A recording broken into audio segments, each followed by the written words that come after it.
నమస్కారం. ప్రేక్షకులందరికీ శుభోదయం. ఈనాటి శుభయోగం శీర్షికన శనివారం సందర్భంగా శనిదోష తీవ్రతను తగ్గింపజేసుకోవటానికి గుర్రపు నాడాకు సంబంధించి, నల్లటి పాదరక్షలకు సంబంధించి ఎలాంటి పరిహారాలు పాటించాలో పరిశీలిద్దాం. శని భగవానుడికి ప్రియమైనటువంటి కొన్ని వస్తువులను పరిహార శాస్త్రంలో చెప్పడం జరిగింది. ఉప్పు, ఇనుము, గుర్రపు నాడ, నల్లటి పాదరక్షలు ఇవన్నీ కూడా శని భగవానుడికి ప్రీతిపాత్రమైనవని పరిహార శాస్త్రంలో చెప్పారు. అందుకే శనివారం రోజు ఎవరైనా సరే శనికి ఇష్టమైన పడమర దిక్కులో ఒక పళ్ళెల్లో ఉప్పు పోసి, ఆ ఉప్పు మీద ప్రమిద ఉంచి నువ్వుల నూనె పోసి 8 ఒత్తులు విడిగా వేసి దీపం పెడితే శని దోష తీవ్రతను తగ్గింపజేసుకోవచ్చు. శని కార్యసిద్ధిని కలిగింపజేస్తాడు. అలాగే శని భగవానుడికి ఇనుమంటే ఎంతో ప్రీతిపాత్రం కాబట్టి శనివారం రోజు ఇనుప పెనాన్ని ఎవరికైనా దానం ఇవ్వటం ద్వారా శని దోష తీవ్రతను తగ్గింపజేసుకోవచ్చు. అలాగే శనివారం రోజు గుర్రపు నాడ అంటే శనికి చాలా ప్రీతిపాత్రం కాబట్టి గుర్రపు నాడ పరిహారం పాటిస్తే చాలా మంచిది. ఎప్పుడైనా సరే గుర్రపు నాడాను సేకరించుకొని ఆ గుర్రపు నాడాన్ని శుభ్రంగా కడిగి ఆ గుర్రపు నాడాకి పసుపు కుంకుమలతో బొట్లు పెట్టి గృహంలో గజలక్ష్మీదేవి చిత్రపటం దగ్గర ఆ గుర్రపు నాడాన్ని వారం రోజుల పాటు ఉంచి, వారం రోజులు పూర్తయిన తర్వాత వచ్చే శనివారం రోజు ఆ గుర్రపు నాడాన్ని ఆంగ్ల అక్షరం యు ఆకారంలో ఇంటి ప్రధాన ద్వారం ముందు ఏర్పాటు చేసుకున్నట్లయితే గ్రహచార గోచార శని దోషాల నుంచి చాలా సులభంగా బయటపడవచ్చు. లేదా గుర్రపు నాడాన్ని ఒక కంకణంలాగా తయారు చేయించుకొని ఆ కంకణం ధరించినా కూడా శని దోష తీవ్రతను తగ్గింపజేసుకోవచ్చు. లేదా గుర్రపు నాడాన్ని ఒక ఉంగరంలాగా తయారు చేయించుకొని మధ్యవేలికి ఆ ఉంగరాన్ని ధరించడం ద్వారా కూడా శని దోష తీవ్రతను తగ్గింపజేసుకోవచ్చు. ఇలా గుర్రపు నాడాకు సంబంధించి ప్రత్యేకమైన పరిహారం పాటిస్తే గ్రహచార గోచార శని బాధల నుంచి చాలా సులభంగా బయటపడవచ్చు.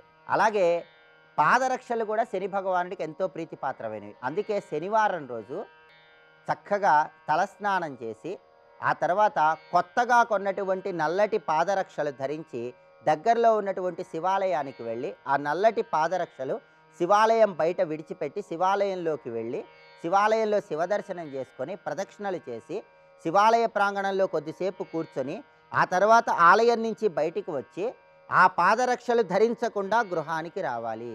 ఆలయం బయట శనివారం రోజు కొత్త నల్లటి పాదరక్షలు విడిచిపెట్టి వచ్చేయటం ద్వారా శనిదోష తీవ్రతను తగ్గింపజేసుకోవచ్చు.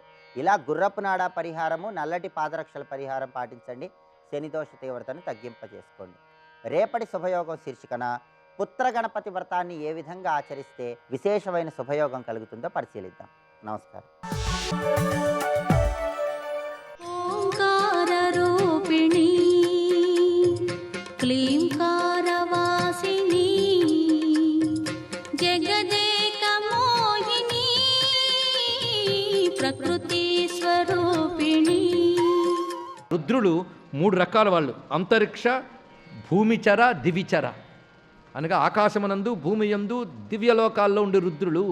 ఏ అంతరిక్షే, ఏ పృథివ్యాం, ఏ దివి అంటున్నామే, అలా రుద్రంలో చెప్పబడ్డ వివిధ లోక సంచారకులైన రుద్రులు అందరూ ఇక్కడ ఉంటారు. అందరు రుద్రులకి అధిపతి అయిన మహారుద్రుడు మహేశ్వరుడు ప్రకాశిస్తుంటాడు. ఇక్కడికి వచ్చేటప్పటికి రుద్ర యంత్రం అంతా ఇక్కడ కనబడుతుందండి. అందుకే అమ్మవారి లోక ధ్యానంలో సమస్త దేవతల్ని మనం ధ్యానిస్తున్నాం. ఇది తెలుసుకోవాలి. అందుకని ఈ దేవతలందరినీ విడిచిపెట్టి అమ్మనొక్కరినే ధ్యానించు అని చెప్పట్లే.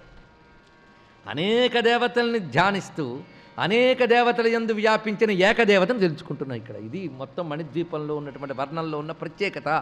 అందుకు దేవతలందరూ అవసరం మనకున్నది. లోక నిర్వాహకులు, లోకపాలకులు వాళ్ళందరినీ ఇక్కడ ధ్యానిస్తున్నాం. ఆ తర్వాత 10వ ప్రాకారం పుష్పరాగమయ ప్రాకారం దాటిన తర్వాత వచ్చేది పద్మరాగమయ ప్రాకారం. ఇప్పుడు పుష్పరాగ స్వర్ణ ప్రాకారాల మధ్యలోనే దిక్పాలకులవి. ఇప్పుడు తర్వాత పుష్పరాగమయ పద్మరాగమయ ప్రాకారాల నడుమ ఉన్నటువంటిది అనేక రకమైన శక్తులు ఇక్కడ సంచరిస్తున్నాయి. ఇది ఒక శక్తి భూమిక. ఇక్కడ 64 కళాశక్తులు ఉంటాయట. 64 మితా కళ, 64 కళాస్వరూపాలు. వీళ్ళు సామాన్యులు కారు, మహా వీరశక్తులు ఒక్కొక్కటి కూడా. అంటే ఈ లోకరక్షణలో ఎవడైనా పొరపాట్లు చేస్తే వాళ్ళని శిక్షించే దేవతలు. ఎందుకంటే లోకంలో ఎవరికి వాళ్ళు చేసిన పాపాలని ప్రకృతి శిక్షిస్తుంది. ఆ శిక్షించే డిపార్ట్మెంట్ వీళ్ళు చూసుకుంటారు అన్నమాట. ఇవన్నీ ప్రకృతి శక్తులే కదా. అలాంటి వారు 64. ఈ 64 పేర్లు చెప్తున్నాను వినవయ్యా జనమేజయ, వింటే చాలా పుణ్యం అంటున్నాడు. కనుక మనమే విందాం, పుణ్యం వస్తుందిట. ఇలాంటి మాటలు వింటూ ఉన్న నిద్ర వదిలి మరీ చూస్తాం. ఎందుకంటే పుణ్యం కదా. వాళ్ళ పేర్లు విందాం. పింగళాక్షి విశాలాక్షి సముద్ధిర్వృద్ధిరేవ చ శ్రద్ధా స్వాహా స్వధాభిఖ్య మాయా సంజ్ఞా వసుంధర త్రిలోకధాత్రి సావిత్రి గాయత్రి త్రిదశేశ్వరి సురూపా బహురూపా చ స్కందమాత అచ్యుత ప్రియా విమలా చ అమలా తద్వదరుణి పునరారుణి ప్రకృతిర్వికృతి సృష్టి స్థితి సంహృతిరేవ చ సంధ్యా మాతా సతీ హంసి మర్దికా వజ్రికాపర దేవమాతా భగవతి దేవకీ కమలాసన త్రిముఖీ సప్తముక్షన్యా సురాసుర విమర్దిని లంబోష్ఠీ చోర్ధ్వకేశీ చ బహుశీర్షా వృకోదరీ రథరేఖాఫయా పశ్చాచ్చశిరేఖ తథావర గగనవేగా పవనవేగా చైవ తతః పరం అగ్రే భువనపాలస్య తతశ్చాన్మదనాతుర అనంగానంగమథనా తదైవానంగమేఖల అనంగకుసుమా పశ్చాద్ విశ్వరూపాసురాధిక క్షయంకరీ భవేచ్చక్తిరక్షోభ్యా చ తతః పరం సత్యవాదిన్యథ ప్రోక్త బహురూపా శుచివ్రత ఉదారక్షా చ వాగీసి చతుషష్టిమితా స్మృత. ఎన్ని విన్నారో తెలుసా? ఇప్పుడు 64 పేర్లు విన్నారు. ఇందులో కొన్ని అనంగ కుసుమానంగ మదన అంటే ఎక్కడ విన్నట్టుంది అనిపిస్తుంది కదా. ఇక్కడ అదేవిధంగా అచ్యుత ప్రియ గాయత్రి ఇలాంటి పేర్లు వచ్చినప్పుడు ఇవన్నీ ఆయా దేవతా శక్తులు ఇక్కడుంటూ లోకంలో ధర్మాధర్మ వ్యవస్థను నడుపుతున్న వీరశక్తులు. ఒక్కొక్కరికి శతాక్షౌహిణికా సేన, ఒక్కొక్కరికి 100 అక్షౌహిణుల సేన ఉందిట. 64 మందికి ఒక్కొక్కరికి 100 అక్షౌహిణుల సేన అంటే ఊహించుకోవచ్చు. అంత పట్టే చోటు ఉంటుందండి అంటే అది భూమి కాదు కనుక అంత చోటు ఉంటుంది అక్కడ. మణిద్వీపం అది. పైగా అందరి దగ్గర యుద్ధ సామగ్రి ఇవి ఉంటాయి. వారి వారి శస్త్రములు, వారి వారి గణములు, అదేవిధంగా చతురంగ బలములు ప్రకాశిస్తూ ఉంటాయి. ఆ విధంగా భాషిస్తున్నటువంటిది ఈ 64 శక్తులు ఉన్నటువంటి ఆవరణము. ఇది పద్మరాగ పుష్పరాగ ప్రాకారముల మధ్యలో ఉన్నది. ఇప్పుడు పద్మరాగమయం దాటాక ఈ దశయోజన దీర్ఘంలో దూరంలో గోమేధమణి నిర్మిత గోమేధమణి ప్రాకారం ప్రకాశిస్తున్నది. అక్కడ 32 ప్రధాన శక్తులు ఉంటాయి. వీళ్ళందరూ కూడా లోకాన్ని కంట్రోల్ చేసే అమ్మవారి శక్తులు. అందుకే ద్వాత్రింశక్తయ స్మృత. వీళ్ళని స్వర్గలోకాదివాసులు కూడా కాపాడుతుంటారట. వీళ్ళు మహా ఉత్సాహంగా, వీళ్ళకున్నది ఎప్పుడు యుద్ధోత్సాహం అండి, మరొకటి లేదు. యుద్ధోత్సాహంతో అంటూ ఉంటారట, క్రోధ రక్తేక్షణ, ఎర్రని కళ్ళు పెట్టుకుని భింది భింది చింది చింది పచ్చ పచ్చ అంటూ ఉంటారట. ఇవి వింటూ ఉంటే ఏదో కవచం చదువుతున్నట్టుంది కదా.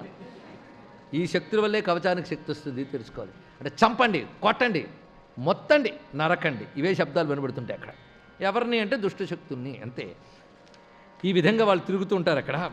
వాళ్ళ పేర్లు చెప్తున్నారు, వింటే చాలా పుణ్యమయ్యా అని. మళ్ళీ చాలా విశేషం. తాసాం నామాని వక్షామి పాపనాశకరాన్ని చ. పాపాలని పోగొట్టేటువంటి వాళ్ళ పేర్లు చెప్తున్నాను విను అంటున్నాడు వ్యాసదేవుడు. విద్య, హ్రీ, పుష్టి, ప్రజ్ఞ, సినీవాలి, కుహు. అమావాస్యల్లో తేడాలండి, పూర్ణిమల్లో అమావాస్యల్లో. దీన్ని బట్టి విశ్వనిర్వహణ శక్తులే. రుద్ర, వీర్య, ప్రభ, నంద, పోషిణి, రుద్ధిద, శుభ, కాళరాత్రి, మహారాత్రి, భద్రకాళి, కపర్దిని, వికృతి, దండిని, ముండిని, సేందుఖండ, శిఖండిని, నిశుంభశుంభమతిని, మహిషాసురమర్దిని, ఇంద్రాణి, రుద్రాణి, శంకరార్ధ శరీరిణి, నారి, నారాయణి, త్రిశూలిని, పాలిని, అంబిక, హ్లాదిని, మాయాదేవి. వీళ్ళ పేరు మొత్తం ప్రధానంగా 32 ఇక్కడ చూపించారు. వీళ్ళు కోపిస్తే బ్రహ్మాండాలన్నిటి క్షణంలో నాశనం చేయగలరు. వీళ్ళకు ఓటం అనేది లేదు అన్నారు. ఇక్కడ మీరు జాగ్రత్తగా వింటే మహిషాసురమర్దిని మొదలైన పేర్లు వచ్చాయి. ఎవరు వీళ్ళు? వేరే మహిషాసురమర్దిని ఉన్నదా అంటే అమ్మవారు మహిషాసురమర్దినిగా వచ్చి సంహారం చేసిన తర్వాత ఆ మూర్తి వెళ్ళి ఇక్కడ ఉన్నదనమాట. అది తెలుసుకోవాలి. ఆవిడే అవతరించి ఆ పని చేసాక మళ్ళీ వెళ్ళి అక్కడ ఉంటుంది. అందుకే నిశుంభశుంభదమని అక్కడే ఉన్నది.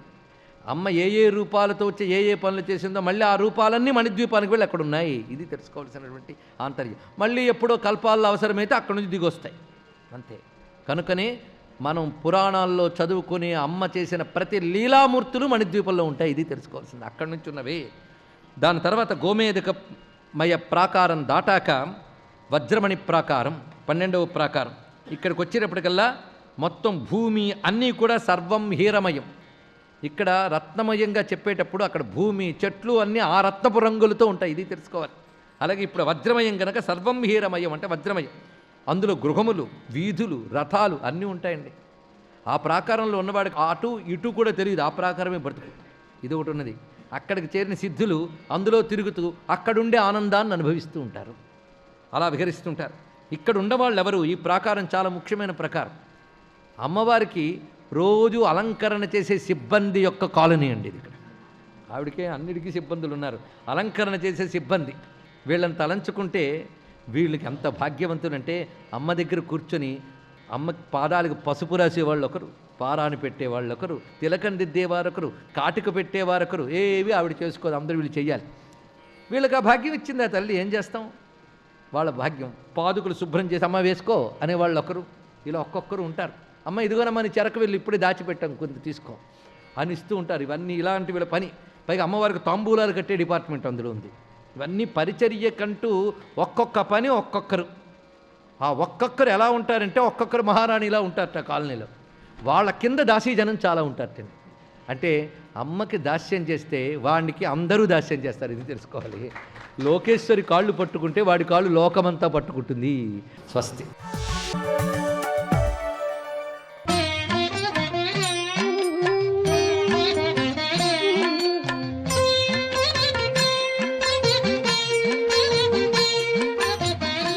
ఓం నమో నారాయణాయ. ఓం నమ శివాయ. శ్రీమాత్రే నమ. శనివార దేవుడు వెంకటేశ్వర స్వామి అయినప్పటికీ శనివారం నాడు ఆంజనేయ స్వామి వారికి అప్పాలు పోసి ఆంజనేయ బడబాలన స్తోత్ర పఠనం ఎవరైతే ఆచరిస్తారో వారికి జాతకరీత్యా సంభవించే ఏలినాటి శని, అర్ధాష్టమ శని దోషాలన్నీ కూడాను పటాపంచలైపోతాయి అంటోంది శాస్త్రం. ఆంజనేయ స్వామి వారిని కొలవటం వలన శనిదేవుడి యొక్క తీవ్రతరమైనటువంటి దృష్టి దోషం నుంచి మనం బయలుపడటానికి ఆస్కారం ఉంటుంది. ఆంజనేయ స్వామి వారికి లాంకూల పూజ అని కూడా నిర్వహించవచ్చు. అంటే స్వామివారి తోక చివరి భాగం నుంచి మొట్టమొదటి భాగం వరకు కూడాను చక్కగా సింధూరంతో అలంకరణ చేసిన తర్వాత కుంకపు బొట్లు, కుంకంతో చేసిన బొట్లు ఆ స్వామి మంత్రాన్ని చదువుతూ తోక మొదటి భాగం నుంచి చివరి భాగం వరకు అలంకరణ చేసి స్వామికి ప్రీతికరమైనటువంటి నైవేద్యాలు సమర్పించినట్లయితే చాలా చక్కటి యోగవంతమైన ప్రభావం వచ్చి తీరుతుంది. తోకాంజనేయ స్వామివారి పూజ అన్నమాట ఇది. ఇంత గొప్ప విశ్లేషణ మనకు శాస్త్రాల్లో చెప్పారండి. కారణం ఏంటంటే అహంకారాన్ని అణిచేటువంటి విధి విధానం ఆ తోకలో దాగి ఉన్న పరమార్థం. రావణాసుడి దగ్గరికి వెళ్ళినప్పుడు సీతమ్మ తల్లిని శ్రీరామచంద్రమూర్తికి అప్పగించి శరణు వేడు అని కూడా చెప్పాడు. అయినప్పటికీ మాట వినలేదు కదా. ఆ తోకను కాల్చి వదిలేరు. ఆ తోక కాల్చినప్పటికీ ఈ రావణ బ్రహ్మ అంతమవటానికి ఇది నాంది అవుతుంది అనేటువంటి ఉద్దేశంతో ఆ లంకా నగరానంతా కూడా కొంత భాగం వరకు తన తోకకు నిప్పంటించిన విధి విధానంలో లంకా నగరాన్ని కాల్చివేసినప్పటికీ సీతమ్మ వారి యొక్క దివ్య అనుగ్రహంతో ఆ యొక్క అగ్నిదేవుడు ఎటువంటి బాధను కూడాను స్వామివారికి కలిగించలేదు. అప్పుడు అనుకున్నాడు, అమ్మ అనుగ్రహం ఎంత గొప్పదో కదా అని. ఇక్కడ మనం గ్రహించాల్సిందేంటి? భక్తి అనేటువంటి అద్వితీయమైనటువంటి లక్షణం ఎవరి వద్దైతే ఉంటుందో మన కళ్ళకు కనిపించేటువంటి విధి విధానంలో తేడా వస్తుంది అని. అంటే అగ్ని కాలుస్తుంది. భక్తి గనక ఉన్నట్లయితే ఆ కాల్చే గుణం కూడాను ఉండదు, చల్లగా ఉంటుంది సుమా అని చెప్పేసి. కాబట్టి అహంకారం ఇతీయమే భిన్నా ప్రకృతి రక్షిత అని గీతాచార్యుడు చెప్పినటువంటి సూత్ర ప్రాతిపదిక కూడాను మనకు గుర్తుకు రావాలి.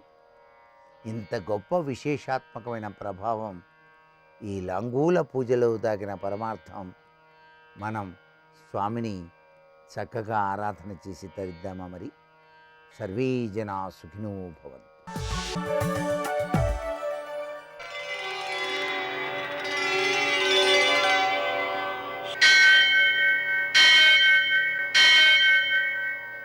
సహస్రశీరుషం దేవం విశ్వాక్షం విశ్వశంభువం విశ్వం నారాయణం దేవమక్షరం పరమం పదం విశ్వతః పరమాం నిత్యం విశ్వం నారాయణగుం హరిం విశ్వమేవేదం పురుషస్తద్విశ్వముపజీవతి పదిం విశ్వస్యాత్మేశ్వరం శాశ్వతం శివమచ్యుతం నారాయణం మహాజ్ఞేయం విశ్వాత్మానం పరాయణం.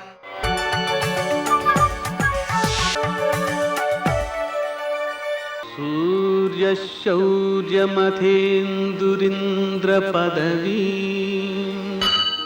సన్మంగళం మంగళం. పద్మావతి ప్రణయలాలితముగ్ధదేహ శ్రీ వెంకటేశరుణమోచనమస్తు మహ్యం. నేటి కాలమాన విశేషాన్ని గమనిద్దాం. స్వస్తి శ్రీ చాంద్రమాన ప్లవనామ సంవత్సరం ఉత్తరాయణం శశి ఋతువు ఫాల్గుణ మాసం శుక్లపక్షం శనివారం. సూర్యోదయం 6:35 సూర్యాస్తమయం 6:20. తిథి తదియ రాత్రి 8:41 వరకు. నక్షత్రం రేవతి రాత్రి 2:30 వరకు.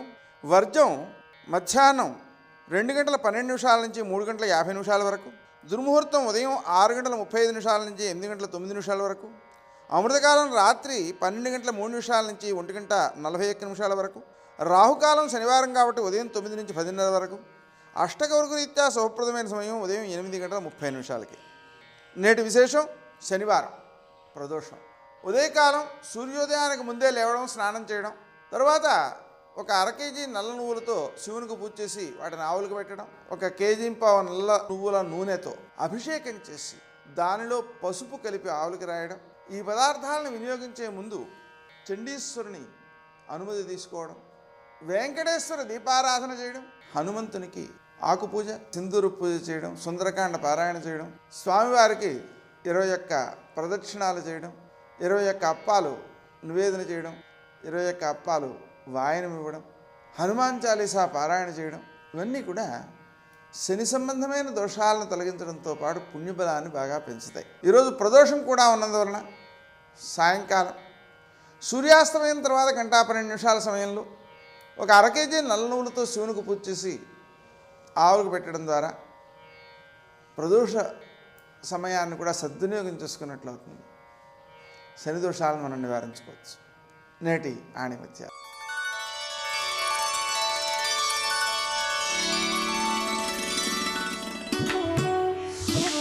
ఓటమిని అంగీకరించేవాడు ఎప్పటికైనా విజయానికి దగ్గరవుతాడు.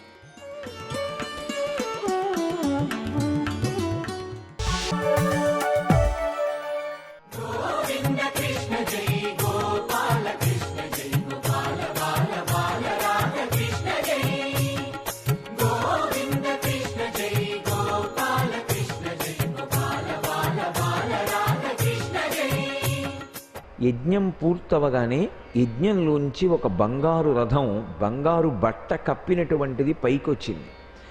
ఆ రథానికి దివ్యమైనటువంటి అశ్వములు పూంచబడి ఉన్నాయి.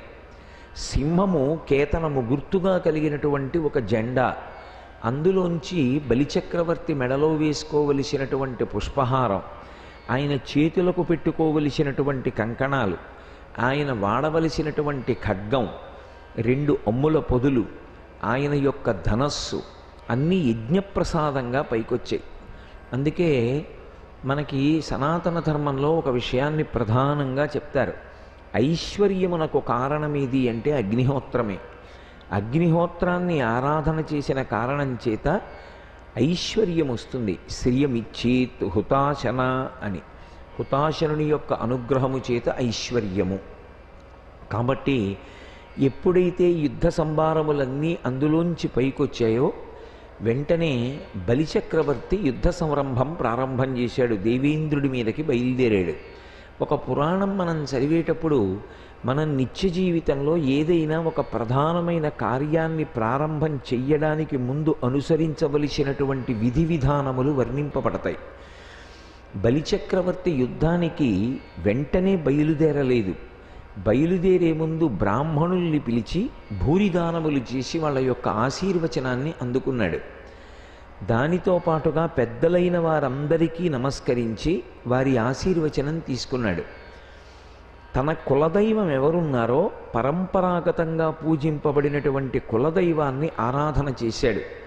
గురువైనటువంటి శుక్రాచార్యుల వారి దగ్గరికి వెళ్ళి ఆయనకి నమస్కారం చేసి ఆయన యొక్క ఆశీర్వచనాన్ని పొందాడు.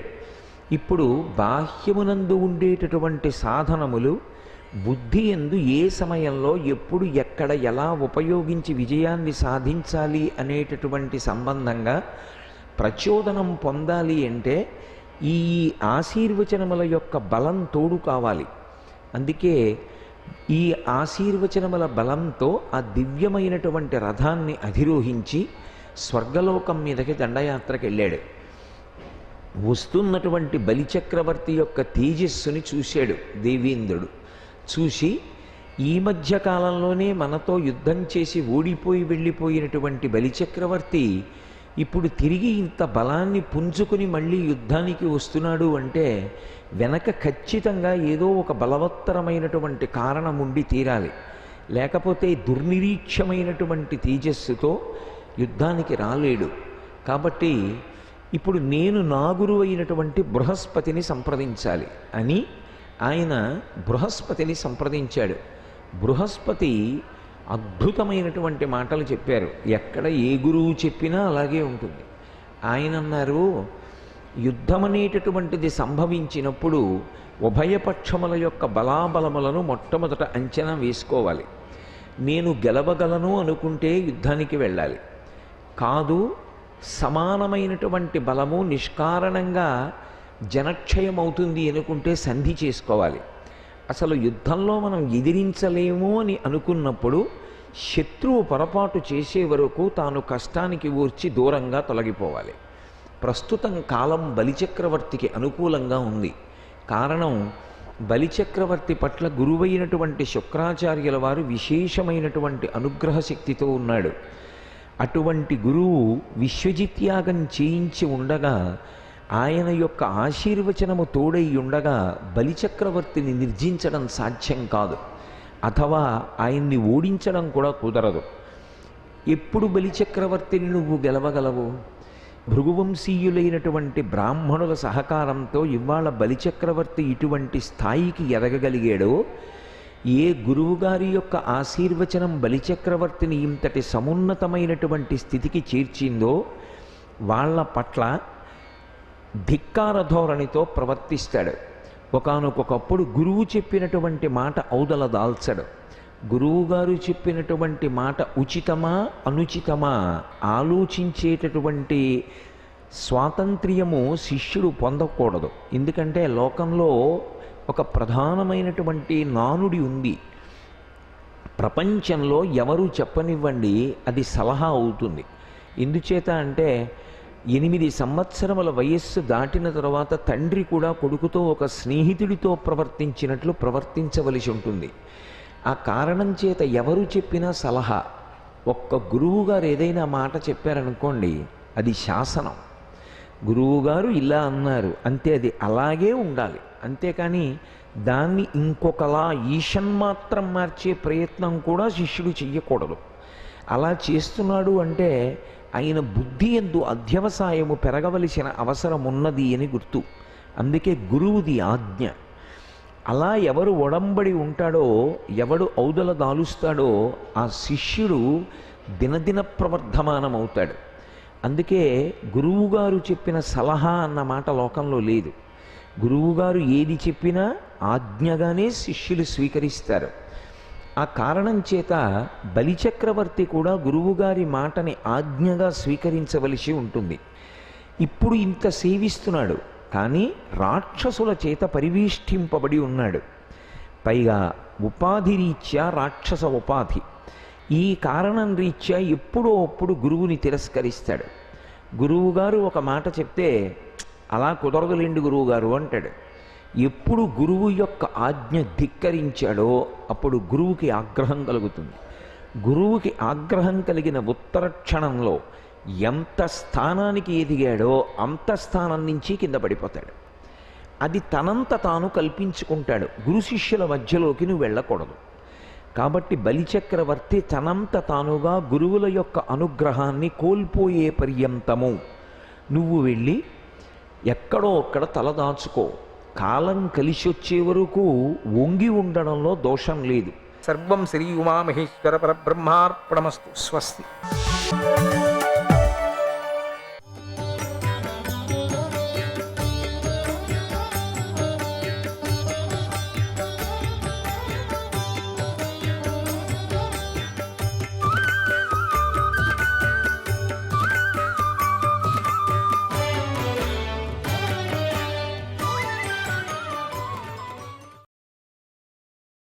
భీమసేనుడే జరాసంధుడి కంటికి నిండుగా కనిపించాడు. వీళ్ళు కొంచెం సన్నగా ఉన్నారు. భీమసేనుడు చాలా అప్పుడే భోంచేశాడు, అయినా ఆకలితో ఉన్నాడు. నేను భీముడితోనే యుద్ధం చేస్తానన్నాడు. అప్పుడు అక్కడ ఉన్నటువంటి పురోహితుడు తమ మహారాజు గారు యుద్ధోత్సవంలో ఉన్నాడని గమనించాడు. వెంటనే గోరోచనం, మాలలు, మంగళద్రవ్యాలు, గొప్ప ఔషధులు, పీడను పోగొట్టే వస్తువులు, మూర్ఛను పోగొట్టి తెలివి తెప్పించే వస్తువులను రెడీ చేసుకున్నాడు. మంగళవాక్యాలు పలికాడు. తర్వాత జరాసంధుడు క్షత్రియులు పాటించవలసిన నియమాలన్నీ పాటించాడు. కిరీటం తీసి పక్కన పెట్టాడు. కేశాలు బంధించి ముడివేశాడు. సముద్రం తన హద్దును దాటి తీరం పైకి ఉరికే విధంగా యుద్ధానికి సిద్ధమయ్యాడు. అందరి ఎదురుగా ఒకటే ఉండింది, ఆ రాజులను విడిపించి వాళ్ళు చూడాలా అని. అది ఒకటి ఉండింది, అది కూడా చేశాడు. ఇష్టం లేదు, అయినా చేశాడు. యజ్ఞం జరుగుతుంది, చాలా జనం కూడా ఉన్నారు అక్కడ. జనానికి ఏమీ తక్కువ లేదు. మధ్యలో స్టేడియం మధ్యలో వచ్చారు. ఆ జరాసంధుడు యుద్ధంలో భయానకమైనటువంటి పరాక్రమాన్ని ప్రదర్శించగల శక్తిమంతుడు, బుద్ధిమంతుడు. అతడు భీముడితో, ఏయ్ భీమా, నేను నీతోనే యుద్ధం చేస్తాను, శ్రేష్ఠుడి చేతిలో ఓడిపోవటం గొప్పగానే ఉంటుంది అన్నాడు. తెలుసుకున్నాడు. బలుడు ఇంద్రుణ్ణి ఓడించటానికి సిద్ధపడినట్లుగా భీముణ్ణి ఓడించటానికి సిద్ధపడ్డాడు. అన్యాయంగా నాతో ఓడిపోతావో లేక యుద్ధంలో చచ్చిపోతావో తెలీదు. అప్పుడు భీముడు కృష్ణుడితో మాట్లాడాడు. తర్వాత స్వస్తి వాచనాలను విన్నాడు. యుద్ధం చేయాలనేటువంటి కోరికతో జరాసంధుడి వద్దకు వచ్చాడు. ఇక చూడండి, ఇద్దరు కూడా సింహం వంటి పరాక్రమం గలవారు కదా. ఒకరినొకరు జయించాలనేటువంటి కోరికతో యుద్ధానికి దిగారు. ఢీ కొట్టారు, ఒక్కసారి ఢమ్ అని.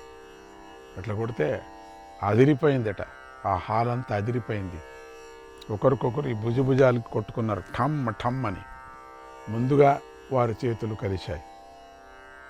తర్వాత ఒకరికొకరు పాదాభివందనం చేసుకున్నారు. నేను విచిత్రం, యుద్ధ నియమం అది. ఆ యుద్ధ నియమాన్ని పాటించారు వాళ్ళు. భుజాలను చేతులతో మోదుకున్నారు. మాటి మాటికి కొట్టుకుంటూ శరీరంతో గట్టిగా పట్టుకున్నారు. చేతులను పొట్టిగా చేసుకొని, పొడవుగా చేసుకొని, ముష్టిగాతాలను విరుచుకున్నారు. ఒక్కబట్టి కట కట కట కట కట కట కట. ఆ శబ్దం ఎట్లా వచ్చిందంటే ఏదో మోగించినట్టుగా ఉంది. ఇద్దరిది అట్లే ఉంది, సమసమంగా ఉంది.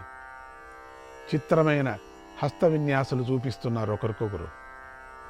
రక్షాబంధనాన్ని చేసుకున్నారు. ఒకరికొకరు కట్టుకున్నారు రక్షాబంధనం. వీపులపై చేతులు వేసి ఒకరినొకరు బంధించాలనుకుంటున్నారు. ఇక చూసుకోండి, ఆ విధంగా ఒకరికొకరు భుజాలు టప్ టప్ అని కొట్టుకున్నారు.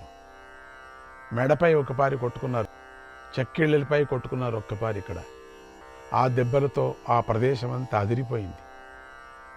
ఏం లేదు, ఊరికి చేతులు అంతే, వీళ్ళు ఆయుధాలు లేదు. అప్పుడు పిడుగులు పడుతున్నటువంటి శబ్దాలు వచ్చాయి.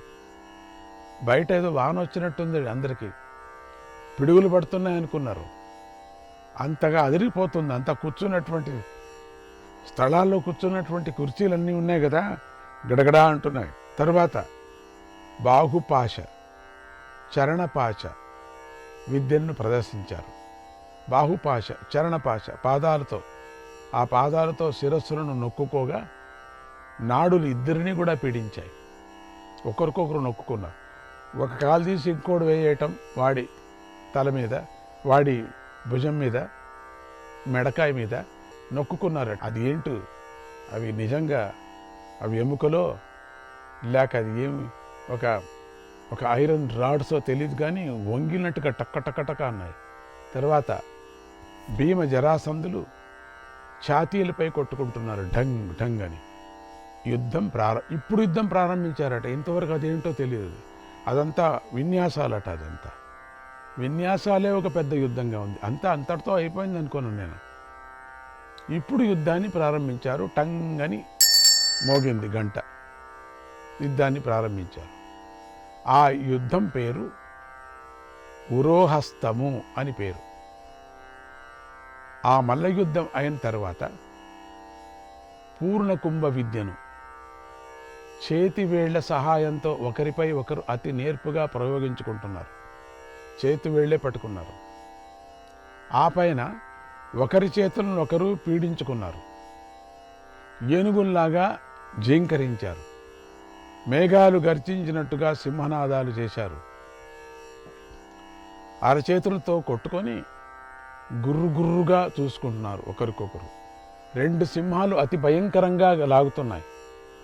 లాక్కుంటూ యుద్ధం చేసినట్టుగా యుద్ధం చేస్తున్నారు. ఒకరినొకరు గట్టిగా పట్టుకొని దూరంగా విసిరివేసుకుంటున్నారు. అట్లా ఆ కటి ప్రదేశంలో చేతులు ఉంచి ఒక్కొక్కరు ఎదుటి వారిని పడగొట్టడానికి ప్రయత్నం చేస్తున్నారు. అట్లా కానీ తమ శరీరాన్ని బిగపట్టి ఎదుటి వారిని కింద పడగొట్టే విద్య ఇద్దరికీ బాగా తెలుసు. వెంటనే వారు ఆ మల్ల యుద్ధంలోకి మారి పట్టు కోసం ప్రయత్నం చేస్తున్నారు. అంతా ఇద్దరు కూడా నూనె రాసుకున్నారు. విపరీతంగా జారిపోతుంది. అది చెప్పడానికి వీల్లేదు. అసలు జారటమే విచిత్రంగా జారిపోతుంది. అదిగాక చాలాసేపు ఎండను ఎండదు. అది అంటే ఆవిరి కూడా కాదు. ఇక పొట్ట అడుగున చేతులుంచి గట్టిగా వీపును పట్టుకొని తమ కంఠం దాకా పైకెత్తి పట్టుకొని ఒకరికొకరు నేలకేసి రుద్దుకుంటూ కొట్టుకున్నారు. నేలకేసి రుద్దటం. తర్వాత వృష్టభంగం అనే విద్యను ప్రదర్శించారు. చాలా బాగుంది. ఆ విద్యలో ఒకరి వీపును ఒకరు నేల కానిస్తారు. అది వృష్టభంగం. అలా ఆ విద్యను ఇద్దరూ చేసి చూపారు. అందరూ చూస్తూ ఆనందపడుతూ చప్పట్లు కొడుతూ కేకలు వేస్తూ. తర్వాత పూర్ణకుంభ విద్యను చూపారు.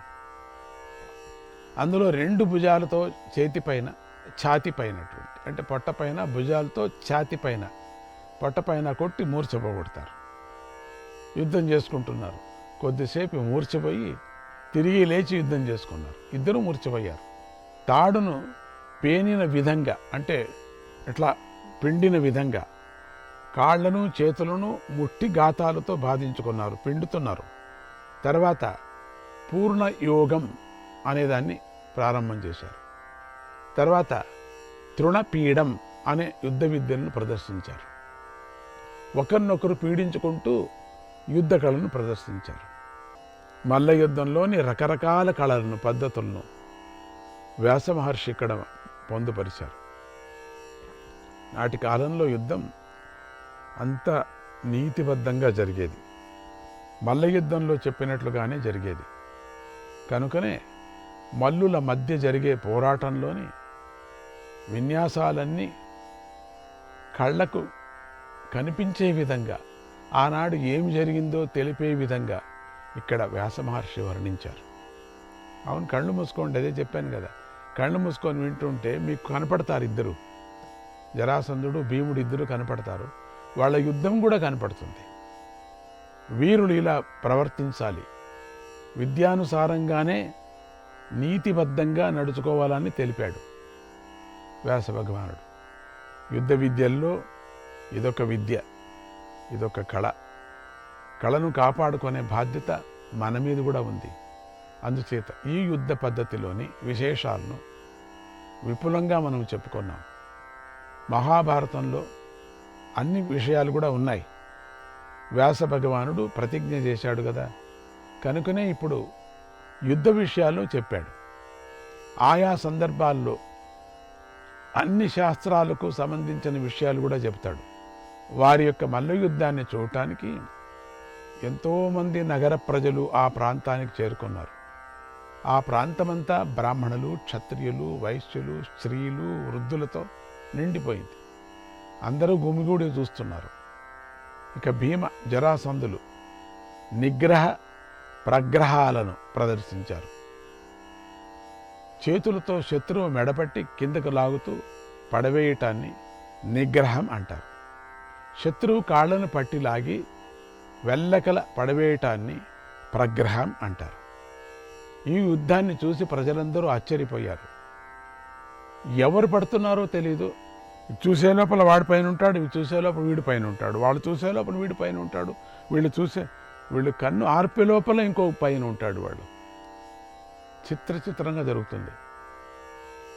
వారి దుర్బల స్థితులను పరిశీలించసాగారు. అందరూ కూడా దుర్బలు అవుతున్నారు. అయినా ఇంద్రుడికి వృత్రుడికి జరిగినటువంటి యుద్ధంలాగా సాగుతూ ఉండేసరికి ప్రజలు భయపడి వెనక్కు జరిగారు చాలామంది, ఏమవుతుందో అని.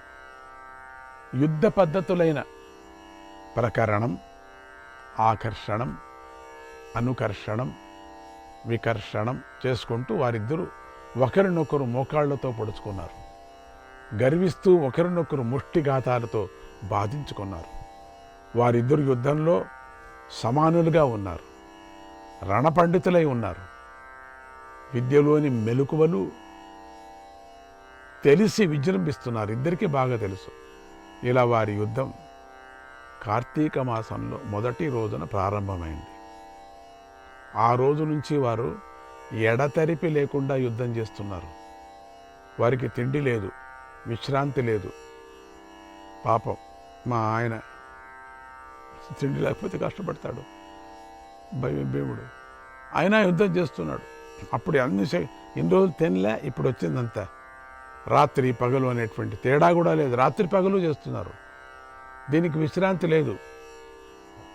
రాత్రి అయింది అనేటువంటి యుద్ధ పద్ధతి దీనికి లేదు. ఈ కుస్తీకి మాత్రం లేదు. రాత్రి పగలు కొట్టుకోవటం. జనం పడుకుంటున్నారు కానీ వీళ్ళు మాత్రం లేదు, కొట్టుకుంటున్నారు. తెగ ఎవరికి నిద్ర వస్తుంది, ఎవరికి రాదు. అందరూ మేలుకొనే ఉన్నారు. తెగ గుద్దుకోవటం జరిగింది. ఇలా వారి యుద్ధం కార్తీక మాసంలో త్రయోదశి వరకు జరిగింది. అంటే చతుర్దశి రోజున రాత్రి అయ్యేసరికి జరాసంధుడు బాగా అలసిపోయాడు. అలసిపోవటానికోసం ఎంత చేశారు, యుద్ధాన్ని విరమించి విశ్రాంతి తీసుకోసాగారు. ఇక చేత కాలేదు, కొంచెమైన విశ్రాంతి తీసుకుందాం. అప్పుడు శ్రీకృష్ణుడు అలసిపోయినటువంటి ఆ వీరుణ్ణి చూసి భీముడితో ఇలా అన్నాడు, శత్రువు అలసిపోయినప్పుడు అతన్ని అధికంగా పీడించకూడదు. అది యుద్ధనీతి కాదు. ఒకవేళ పీడిస్తే అతడు వెంటనే ప్రాణాలు విడుస్తాడు. ఓ భీమా, అందుచేత అలసిన ఈ జరాసంధుణ్ణి పీడించకు, విడిచిపెట్టు. అతని చేతులతో నీ చేతులను కలిపి మాత్రమే యుద్ధం చేయి, అదే చాలు అన్నాడు.